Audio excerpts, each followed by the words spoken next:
accordingly prepared. So today we are going to discuss about various kinds of chemical residues that can arise in the foods of animal origin. And as we all know, foods of animal origin means the milk, meat, egg, fish, honey. So these are the foods of animal origin. So how these chemical residues that will occur in the foods of animal origin? It is by the way of food chains. So food chains are the sources of these toxic residues in foods of animal origin. As a public health veterinarian, it is our duty to see that such toxic residues will not enter the food chain, and we as a veterinarians, we are the custodians of the public health. We should prevent the entry of such toxic residues that otherwise would lead to the health issues in the human consumers. Okay. Now, what kind of chemical residues that can arise in foods of animal origin? So only those compounds or the substances that are likely to be within the animal body, or they are excreted or secreted in the milk. Okay, when we talk about the milk. When we talk about the meat, these residues that can get deposited in the body of the animal. When you transform animal into a edible meat, then these residues, they are associated with the health issues in the human consumers. One way is that these residues that will come through the milk. Second way is through meat, and to add the egg also. Okay, fish and honey. So let us not much go into details of those things. Okay. The chemical residues that will occur in the food chain, either they are present in the environment, then they enter the food, or they have been deliberately or intentionally or desperately used in the animal practice. Animal tissues and animal reservoirs, they contain these residues. Part of that they get secreted into the milk, and we get the residues either in the milk or in the meat or in the egg. Is it clear to you? These are the two major pathways. One way is animal. Here animal means it is a dairy cow, it is a sheep, or it is a pig, or it is a poultry, whatever it is, animal. And the animal product means either it is meat, edible flesh and organs, and egg or the milk. You keep this as a bottom line. And when I say foods of animal origin, you have to, although there are 5 products, your attention must go into the 3 products, milk, meat and egg. Okay. The major predominant sources of these chemical residues, it is through the sources when we talk about the industrial pollutants. You know that industries, they exhaust large numbers of pollutants, okay, in variable quantity, depending on the efficiency of the industry. Okay, that's one way, industrial. At times, unintentionally, through the environmental contamination, these contaminants will enter the food chain. Okay, say for example, when we talk about the polychlorinated biphenyls, they are products of combustion. They are as a result of the industrial processes. They get accumulated in the environment, and they, as an environmental, through the environmental source, they enter the food. So this is how, this is what is the pathway of these contaminants in the food, unintentional. Next comes the agricultural chemicals. The agricultural chemicals are either deliberately applied on the land or the crop for the production purpose to increase the crop yield, or to prepare the soil, to keep the soil free from pests, rodents, etc. They are intentionally applied, or they are intentionally or deliberately applied to increase the plant growth. So these things we call them as, these compounds we call them as agricultural chemicals. The agricultural chemicals includes the fertilizers and other growth promoters and pesticides. Since these agricultural chemicals are intentionally used by the agricultural farmers, if you can bring about some legislation, you can regulate or control the introduction of these agrochemicals into the food chain, because they are 100% governed by the people. So if they don't use, they won't arise.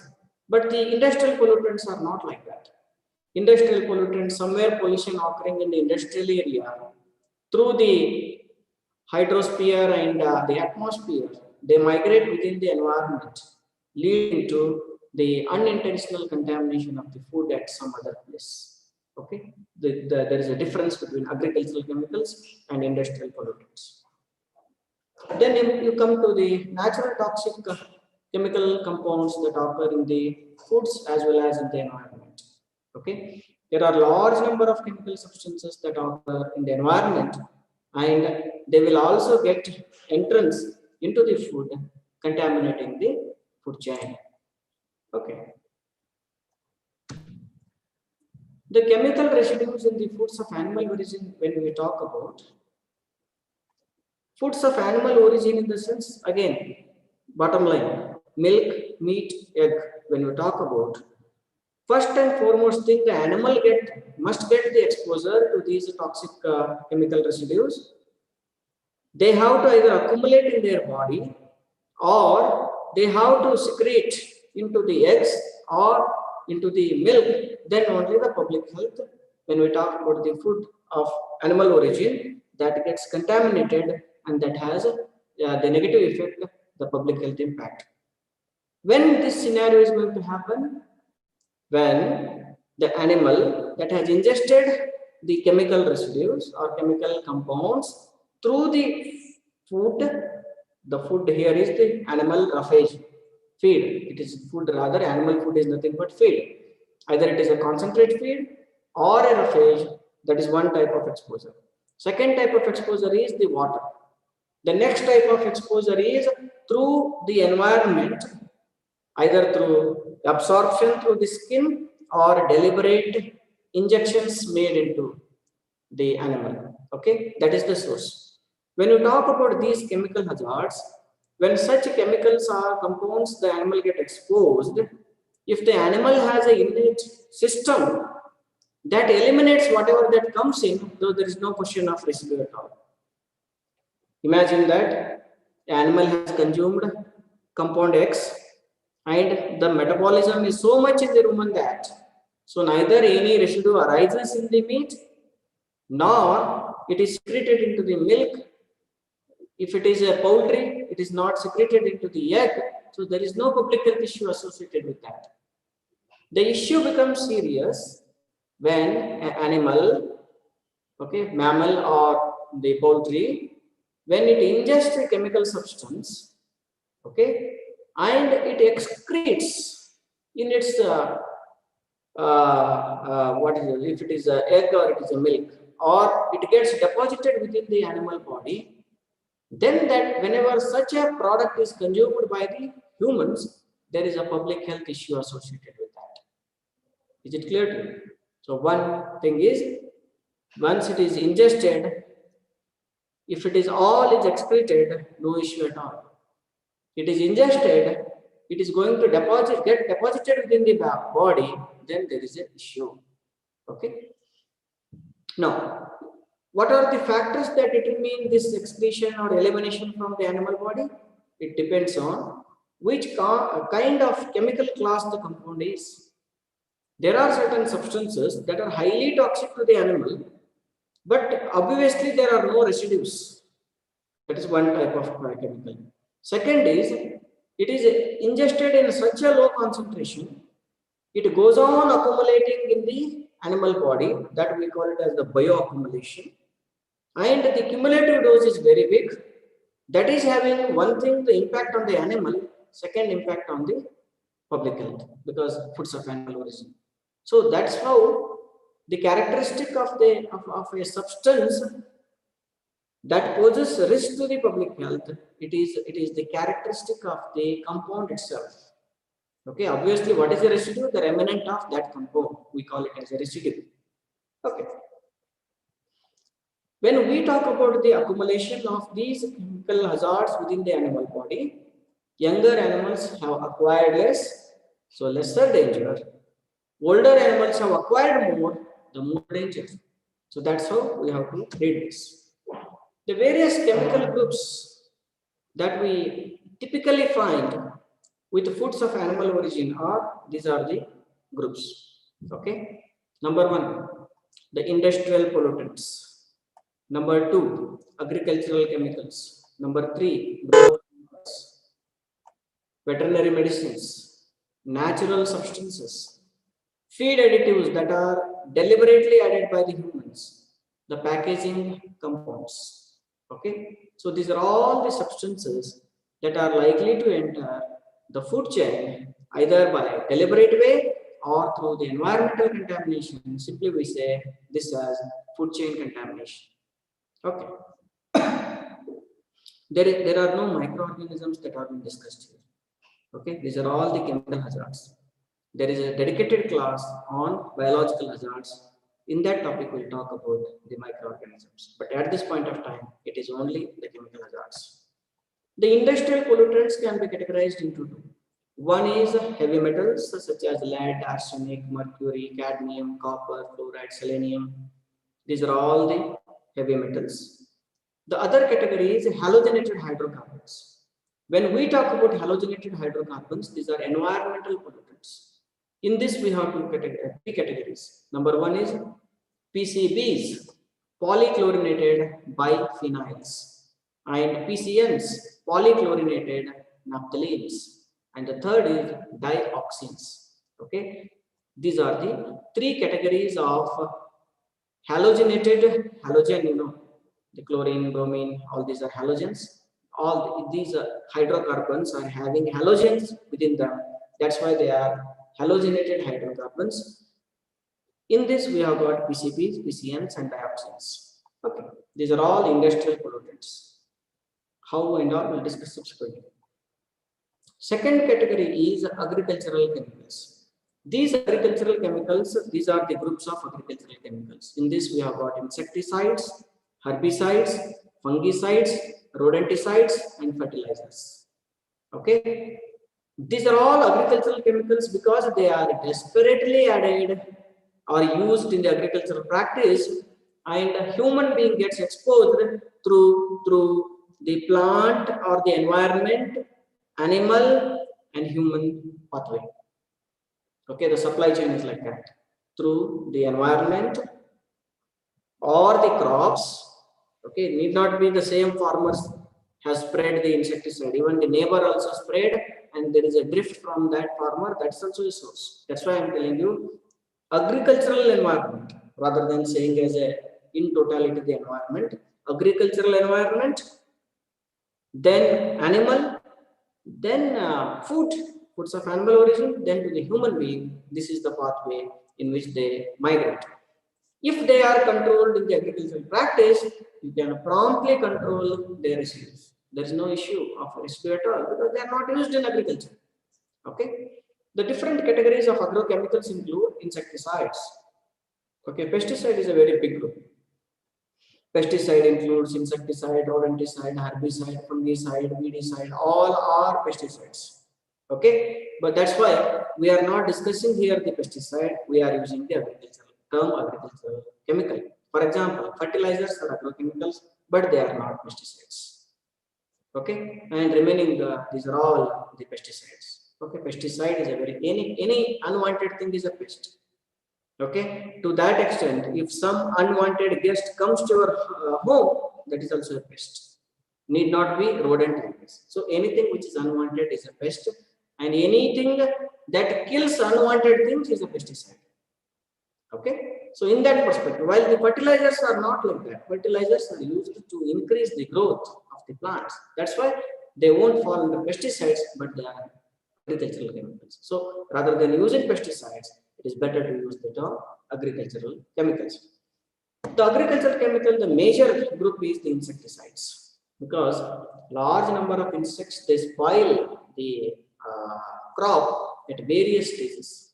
Some are borers, some are cutters, some are they are going to affect the seed, some are going to affect the stem, some are going to affect the leaf, some are going to affect the pod. So at various stages of plant growth, these insects, because they need food, no? For that purpose, they eat that and they damage the crops. And that is why the farmers, the agricultural farmers, use insecticide, okay, insecticides to kill them, to minimize them, okay, to manage them. So that's the use of these insecticides. Number one, okay, you have got chlorinated hydrocarbons. In this, you have got DDT, endrine, aldrine, and dieldrine. This BHC, then organophosphate group of insecticides, the compost, malathion, digenol. So this list is incomplete. These are only indicative examples to make you understand. Okay, this list is several hundred and several thousand formulations. That's what is. So if you put an entire contingent of pesticide, probably that is a lakh. So that's what is the group of these insecticides or pesticides are. Then herbicide use is different. Herbicides such as 2,4-D, 2,4,5-T, MCP or dioxins, okay, they are synthesized to control unwanted crops. Here they are not the commercial one, but they are unwanted. We call them as weeds. Okay, these herbicides, they are going to kill these weeds. Okay, they have agricultural use. So broadly, they are considered as pesticides only, because here the unwanted plant is a pest.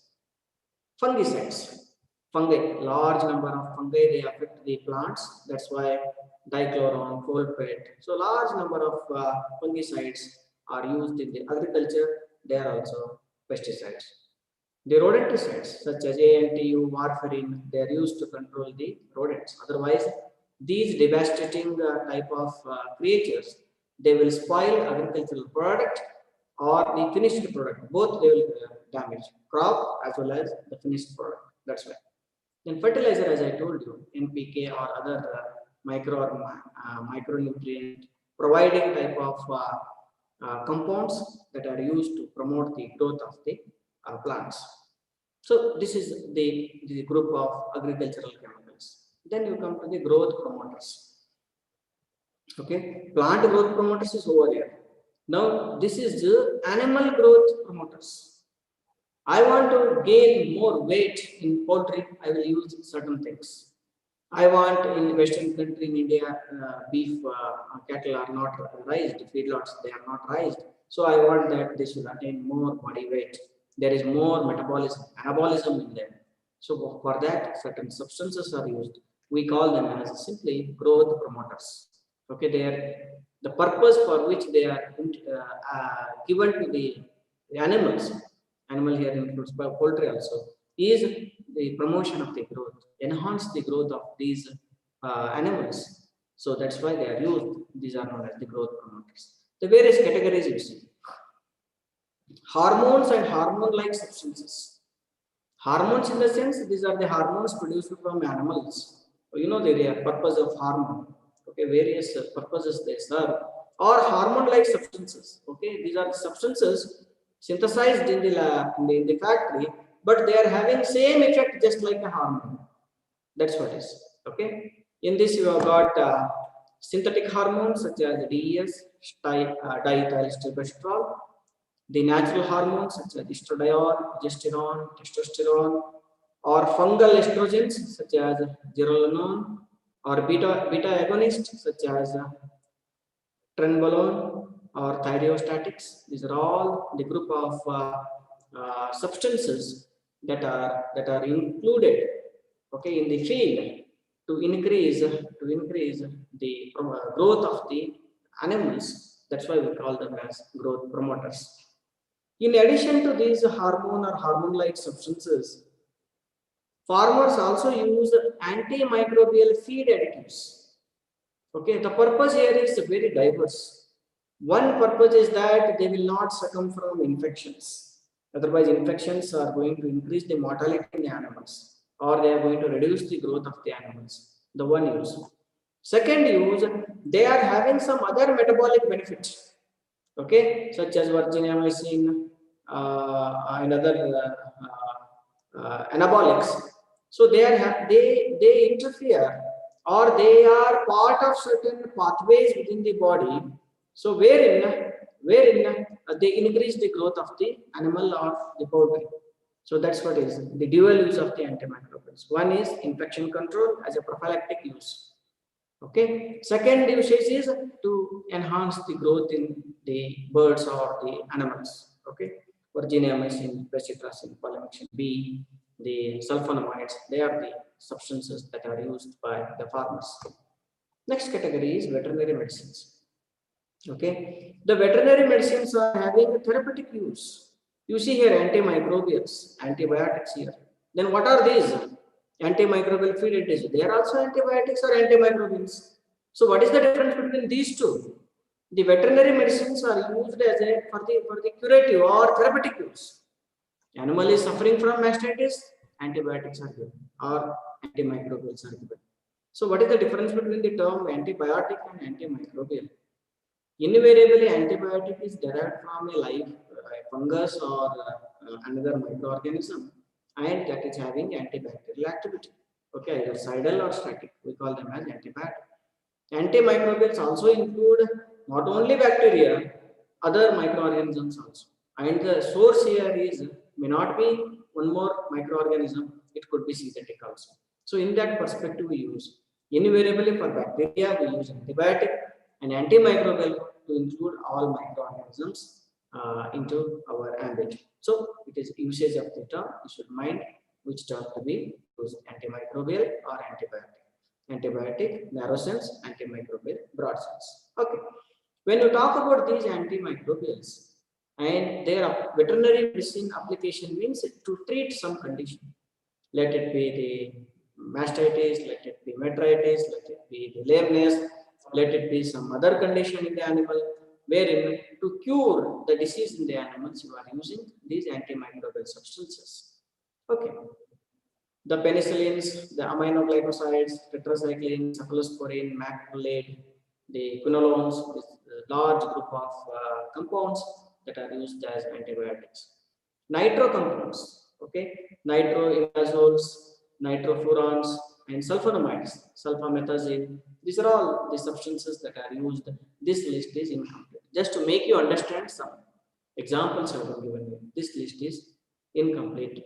There are almost a dozen class of antibiotics are there, antimicrobials are there, and in each class there are first generation, second generation, fourth generation, up to sixth generation. These new molecules have come up. They are used in the veterinary practice, often rampantly, without any mind. Okay, these things are applied when these antimicrobials are used in a brainless way. Okay, so inappropriately, so injudiciously, when they are used, their residues are expected in the milk, meat, egg, or other foods of animal origin, affecting the public health. Okay, that's why we should judiciously use these veterinary medicines. Next, this is with respect to the bacterial antibiotic class. Okay, then you come to the second class, antiparasitics. Okay, in this large number of substances, okay, they are used to control the worms in the GIT or the ectoparasites also. Endo or ectoparasites in the animals or the livestock, they are used antiparasitics. Tranquilizers. You know that when we talk about a food animal practice, so the animals often are very aggressive. Okay, since animals are aggressive, in order to cool them. Say for example, you want to transport 70 or 100 pigs in a truck. Okay, what you need to do? You need, otherwise they are going to fight. So you give them the tranquilizers so that they are calm while transportation. Okay, for handling all those things.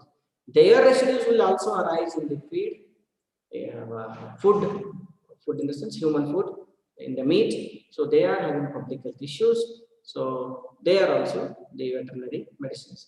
Apart from this, again, this is only indicative group of the veterinary medicines. Apart from this also, there are large number of painkillers. Okay, painkillers are used. Then other type of veterinary medicines, they are used in the veterinary practice. They have public health impact. Then you come to the natural substances. What are these natural substances? So natural substances are naturally occurring substances within the animal feed that will gain access to the animal body, and then it gets deposited within the animal body, or it is secreted into the animal product, foods of animal origin, affecting the public health. So this category of chemicals include the microtoxins, okay, aflatoxins and operotoxins. The mycotoxins, you know that whenever the grains are not properly stored, whenever there is a moisture, what will happen? These molds which are there in the environment, they will grow rampantly. At the fag end of their growth, so at various stages of the mold growth, the toxin is produced. The end result is that at the end, the mold has been disappeared because there is growth curve, but the toxin has survived because it is more stable to the environmental conditions. Aflatoxins and operotoxins are examples. And recently there was a study by FSSI. They found that a good number of milk samples in India, they contain these microtoxins, mostly the aflatoxin. Then comes the algal toxins.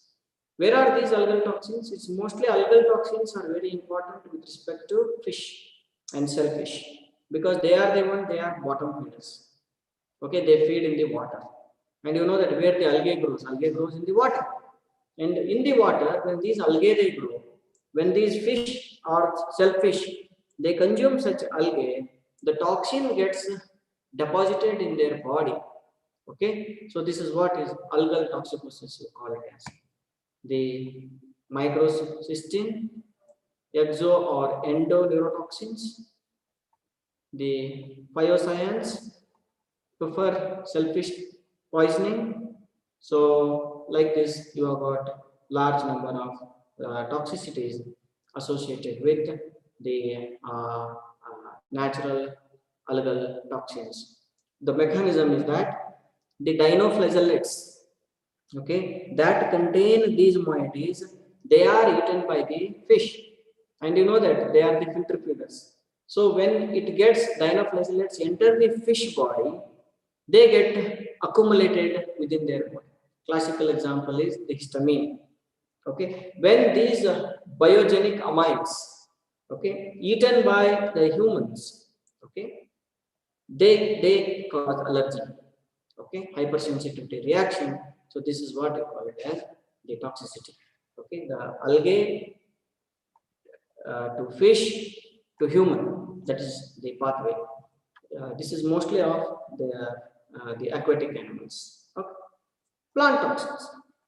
Plant toxins are very much expected in the livestock and poultry. Example include the large number of the toxic plants that contain the toxic alkaloids. If at all they are there, so obviously that gets metabolized in the animal body. Sometimes it gets converted into the more severe form, leading to human toxicities. Best example is the alkaloids present in certain toxic plants. Then you come to the feed additives. Feed additives and packaging compounds are totally anthropogenic. It is because of the humans only. Okay, meat, natural meat will not contain additives. Okay, likewise, the packaging is obviously human activity. They can be, if you regulate properly, you can minimize their residues in the foods of animal origin. In this, you have got the curing agents such as nitrites, polyphosphates, sodium chloride, or antioxidants such as phthalates, BHA, BHT. Okay. Then preservatives such as sulfite, benzoate, sorbic acid. They are the preservatives. Smoking of the meat. Okay. So there are certain compounds, the carcinogenic substances that are produced. They are nothing but PAH, polycyclic aromatic hydrocarbons, or large number of colors that are added. So, for example, in the milk, annatto is added, which is a white coloring agent. Likewise, in the Sudan red dye is added in the badgi chili, badgi mentioned, okay, to increase its redness. Okay, but Sudan red is not dye; it is having health impact. Synthetic dye. Emulsifiers, large categories of emulsifiers are used in the meat and other food products. Sweeteners to make the food artificially sweet, the saccharins and other sweetening agents they are used. Flavor enhancers, large number of flavor enhancers are used. They are all they all belong to different chemical group. That's why they are chemical hazards. They are deliberately added into the food, and they are today regulated so that the residues won't arise in the food and affect the public health. Last is packaging compounds. The packaging compounds, when you talk about plastics, okay, you know the plastic menace. The plastic has a minimum of 400 years lifespan. If you consume plastic, nothing happens, but it stays as a physical entity in the body. You die, but that won't get digested because there are no enzymes in the human body or animal body that are known to digest plastic. That's why the vinyl, this monomers, okay, PVC, for example, polyvinyl chloride. The vinyl chloride, okay, polyvinyl chloride, PVC becomes. The vinyl chloride monomers, or simply we call them as a plasticizers, they all will accumulate, affecting the public health. In addition to this, there are certain pigments also.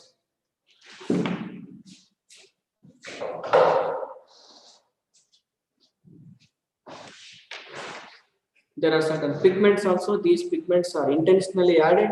These pigments are nothing but the inks to impart the color. They are added, so they should not be there in the foods of animal origin. So this is in nutshell about the different classes of chemical hazards that could enter the food supply chain, the foods of animal origin, and affect the public health. The impact is, if it is acute exposure, there can be symptoms. If it is a chronic exposure, there is chronic toxicity associated with these chemical hazards. Now we'll discuss one by one. When we talk about the industrial pollutants, heavy metals and halogenated hydrocarbons are important. The lead is one such heavy metal. So mostly it is used in the smelting industry, or it is used as an ingredient in the paint. Whenever animal licks or is exposed to the lead, it is a heavy metal. That heavy means they stay in the, when the animal ingests that. So it is going to stay in the animal body, especially in the bones. Okay, as long as animal lives. Usually, they are not secreted in the milk, but they are going to be deposited within the body. Chronic exposure would lead to the chronic effects. Okay, acute is very less. The impact of, say, for example, an animal has consumed large quantity of lead containing some paint or something, the wood preservative, something like that, then the animal may die. But such things are not common in case of animals. Okay, the lead exposure is a chronic only; it is not acute one, and it is associated with the softening of the softening and cavitation of the central nervous system. So many times you study, the lead poisoning. Differential diagnosis is rabies and other nervous diseases. Why? Because it leads to the nervous impact, nervous symptoms in the animals. Next is the arsenic. So arsenic is used in arsenical compounds. Okay, what are these arsenic compounds? These are either herbicides, rodenticides, insecticides. In the manufacturing of these one, or as a natural ingredient of this group of compounds, herbicides, rodent, insecticides, arsenic is used. Okay, previously arsenic was used as a antiparasitic agent. Directly arsenic compounds used to be drenched by the veterinarian to the animal to control the parasites. Okay, now it is not that, because we have better antiparasitic drugs available today in the market. So there is no need to use the toxic arsenic. That's why nobody should use arsenic for the control of parasites, because we have better, safer antiparasitic drugs available. Then, if it is ingested through any one of these routes, so it gets accumulated in the liver or the kidney, because it is a heavy metal. In the liver, it leads to fatty degeneration. It can also get accumulated in the bones of the animals. The animal's health is affected, and through the animals, the human being get the exposure. The mercury. Mercury, mostly fish is associated. Okay, fish is the major foods of animal origin, wherein mercury toxicity is associated. When it comes to the foods of, they say, for example, mammals or the poultry, this is very rare, but possibility is there. So, especially mercury-based antifungal agents that are, when an animal or a bird gets exposed to them, the mercury gets their body, and whenever human being consumes such product, so they will get exposed to the mercury. Cadmium. Cadmium is a major heavy metal that is associated with the water. Okay, through water or through the other sources of cadmium, such as industrial effluents and all. Whenever these animals they get exposed, so within them there can be cadmium problem. Okay, when humans consume such a meat, so there can be entrance of this cadmium into the human body. In cattle, especially this practice is not common in India, wherein cattle are grazed in the pasture, which has been irrigated with the aerobically digested sludge. So such a practice in India it is not there. So that won't apply to India.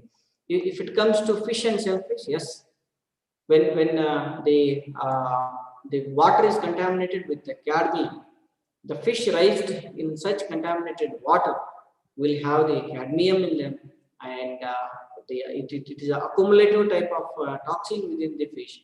When human consumes such a fish containing cadmium, there is the health effect in the humans. These PCBs, polychlorinated biphenyls and polychlorinated naphthalines, they are industrial pollutants. The common sources of such pollutants include the electrical machinery, the industrial plants, the lubricants, the paints, the insecticide, all those factories that are involved in the manufacturing of these substances. There you will expect such environmental pollutants, and these substances are extremely stable in the environment. Okay, and these cannot be readily broken down in the environment or within the food. So they act as the cumulative poison. Liver is the target organ, and in due course of time, the chronic toxicity would lead to the teratogenicity, means malformed babies, the young one offsprings are affected, their growth is affected, or it would lead to the cancers. That's what is carcinogenic effect. Dioxins are also environmental pollutants, and their origin is the industrial pollution. Okay, and these substances are produced whenever there is burning of chlorine-based compounds. Okay, mostly hydrocarbons. The chlorinated waste includes, say, for example, all our plastics. Okay, so chlorinated plastics, they are, whenever they are burned, these dioxins are produced. Dioxins are there in the environment, and through animal they reach the human through foods of animal origin. Two major industries that use such dioxin containing compounds are the paper mill or plastic manufacturing factories. So any effluent that comes out of these factories, the animals reared nearby them, having exposure to the exhausts or effluents of the factories, they are likely to contain dioxins. These dioxins are also chronic toxicity inducing agents. The toxicity is in terms of teratogenicity or carcinogenicity. The other agricultural chemicals, as we discussed initially, they are herbicides, fungicides, fertilizers, or rodenticides. Why are they used? I already talked about their use, and insecticides is a major group in this.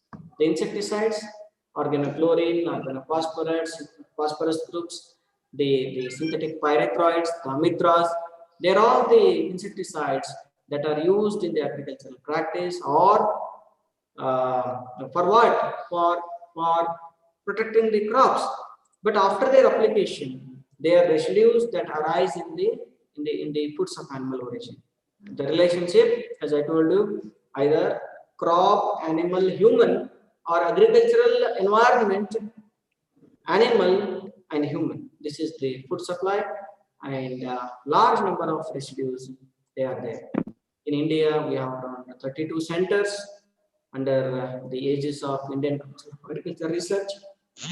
Since last 3.5 decades, they are working on this and they are monitoring the various foods, including foods of animal origin, for these dreaded chemicals, what we call it as the insecticides. Then when it comes to the insecticides, two groups are very important. One is chlorinated hydrocarbons, second is organophosphates. The chlorinated hydrocarbons include the DDT, dichlorodiphenyl trichloroethane, the endosulfan, and other chlorinated hydrocarbons that are used as pesticides. Okay, there is these chlorinated hydrocarbons are having the effect on the nervous system. Okay, in addition to causing condition of the internal organs or affecting the liver in the form of centrilobular necrosis. Keeping in view their extensive impact on the food chain and the environment. So many of these chlorinated hydrocarbons have been banned. One such example is the DDT. DDT was banned way back in 1972. Almost a decade later, in India also it was banned in the year 1984. Okay, so this is somewhere in the world I am talking about 72, 82. But even today, the DDT residues are available. Why they are available? The half-life of DDT itself is around 60 years. Okay, 60 years half-life itself means based on its kinetics, it is going to disintegrate. So that will take more than 100 years. So that's why they are known as the persistent organic pollutants. These are organic pollutants because they are hydrocarbons. They are chlorinated. The second added problem, and they are persistent in the nature, affecting the food chain and affecting the environment. That's why they are very much dreaded substances. Their use must be regulated. Organophosphates, on the other hand, a bit safer compared to the organochlorines because their half-life is less, the residue persistence is very less in the environment or in the food chain, but at higher doses they are extremely toxic to the mammals. So we expect acute type of poisoning whenever the animals get exposed to the organophosphates. Invariably there is a death of the animal.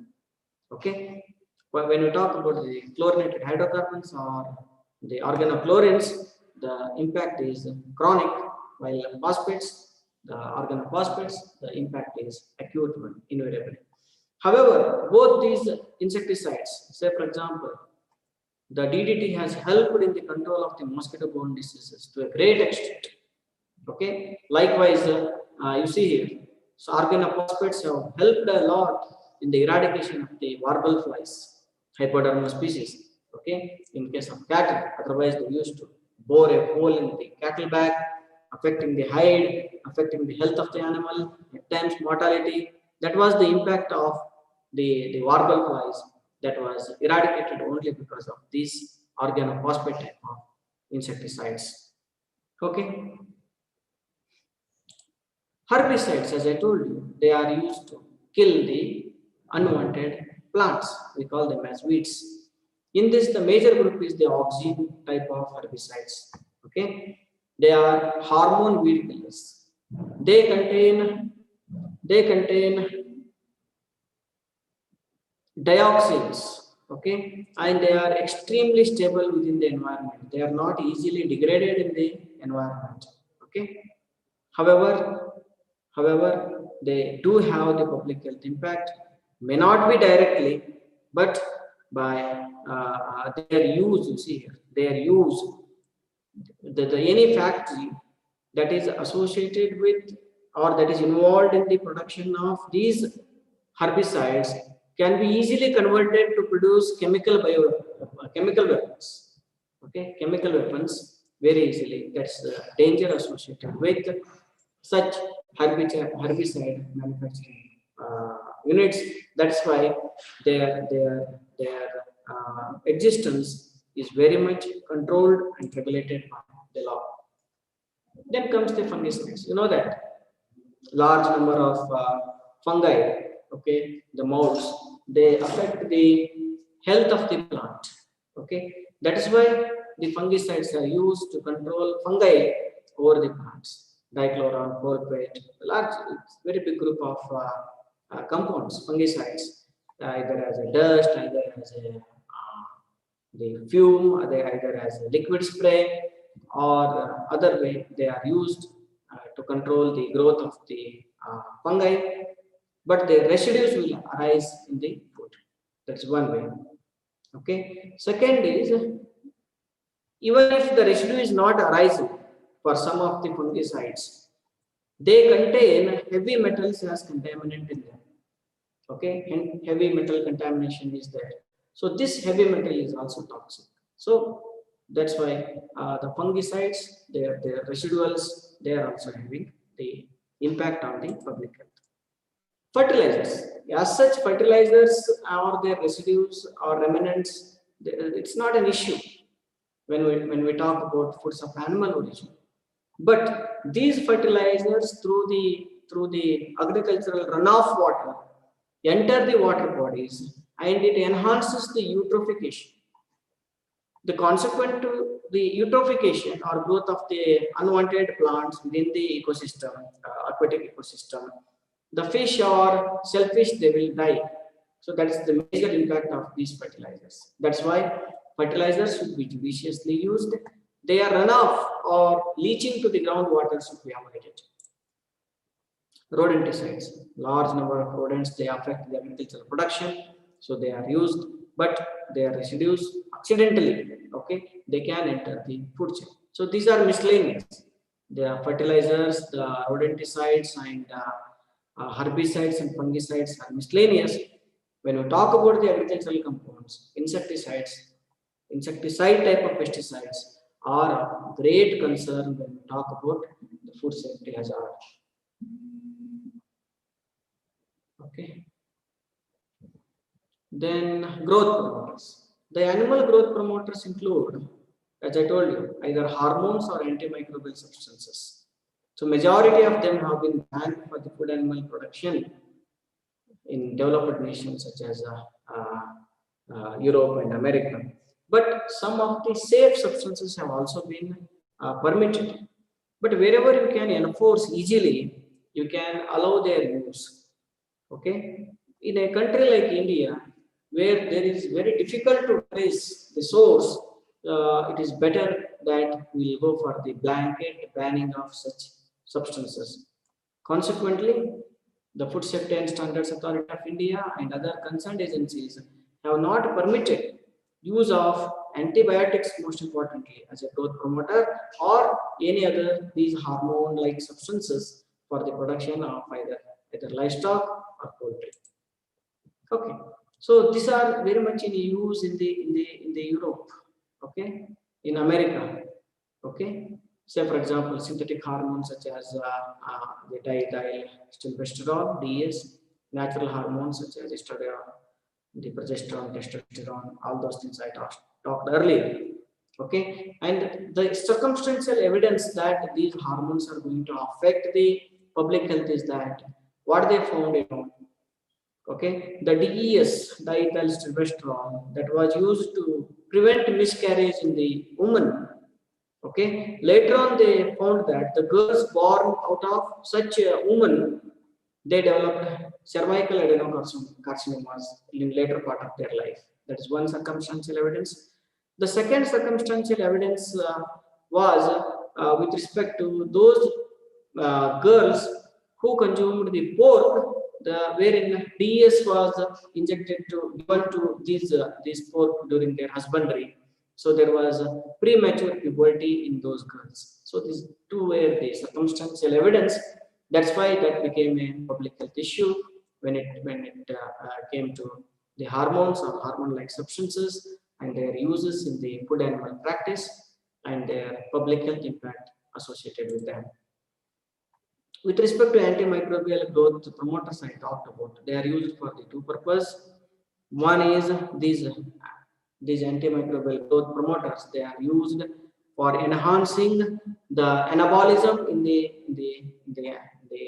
food animal, and second use is to suppress the undesirable microorganisms. In some of the countries, they have been permitted where the regulation is there to monitor them, and in those countries where it is difficult to monitor the correct usage, the blanket banning of such antimicrobial growth promoters has been imposed, including India. In India, there is no permission to use antibiotics as growth promoters. Okay, the antimicrobial class, when we talk about the antimicrobial class, also includes the various kinds of antibiotics and other antimicrobials, but the residues, once it appears in the food chain, okay, the impact to the public health is that drugs such as penicillin residues, okay, if cow is treated with the penicillin and penicillin residue has come out in the milk, or it is there in the meat, so the person who gets exposed to penicillin, there is a penicillin allergy in the human subjects who consume milk or meat. Okay, the second important aspect associated with the therapeutic use of antimicrobials in animals is that upon constant exposure to the lower doses of, whenever such antibiotics are not adhered to the prescribed dosage and the regimen, the low dose persistent exposure would lead to the a phenomenon what we call it as the antimicrobial resistance. Okay, so antimicrobial resistance is a major global public health issue. Under One Health, it has to be tackled. So that's why the veterinary medicines that are used in the food animals, they are having the public health implications, including food chain. That is why in some countries, such as some states in America, they have banned usage of antibiotics and antimicrobials in the food animal practice. So, for example, chicken. If at all they are producing chicken, means they are antibiotic free. Okay, antibiotic free in the sense, even if there is some 5 to 10% mortality, no problem. Don't infuse antibiotics at all. Okay, if you compare that scenario with the Indian scenario, where there is a lot of negligence on this part, but however, there is a momentum that people are becoming more and more aware about these residues, especially the problem of antimicrobial usage leading to the emergence of resistance and residue impact in the common public. So there is increasing awareness in India. Definitely, days are not far wherein antimicrobials will be banned in the veterinary practice. Okay, except some handful which are life-saving type. Rest all antibiotics will be banned, and it should be banned also. Next, various classes of antibiotics. Let it be the penicillin, aminoglycoside, tetracycline, cephalosporin, macrolide, quinolone. These are all the groups of antimicrobial substances that are used for various purposes in animals. Nitro compounds such as and sulfonamides, all those examples I have given earlier. So they all are used in large numbers. So the residues have got public health impact. Likewise is the case with antiparasitics. Okay, large number of antiparasitic drugs are used in the animal practice.